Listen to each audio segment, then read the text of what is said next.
Welcome back to another video, and in this one we're gonna talk about the Linux kernel, what it is, how it works, and a short guide on how to use it.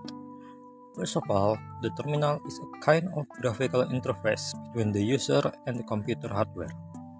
The terminal usually used are not the real one, but an emulator of the real terminal. It is a program that allows a user to use the terminal in a graphical environment like when we're using an OS. There are many of these terminal emulators like GNOME Terminal, Xterm, Alacrity, and many others. Between the terminal and the computer, we have what's called a shell. A shell is an interpreter. The command we put into the terminal gets interpreted into a language the computer can understand before sending it to the hardware where it can then execute the command. There are also many versions of these shells. The most popular one is Bash. It's what you probably get out of the box after installing a Linux distro. It only has the basic features like command history, auto-completion, and scripting support. Other than that, we have ZHH that is highly customizable, Fish which is beginner friendly, and many others. In the terminal, we have the command itself, then the option of types, options, value, and arguments after that.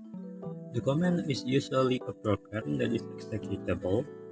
Flag is a switch that modifies how the command works. An option is like a flag, but it makes a value to work. A value is the data that is needed for an option to work, and an argument is the main input of the command. It specifies what the command will act on. Here's an example. Call is the command. It is a tool for transferring data to and from servers. Just X is the flag. This sets the method to be an HTTP request. Just H is the option.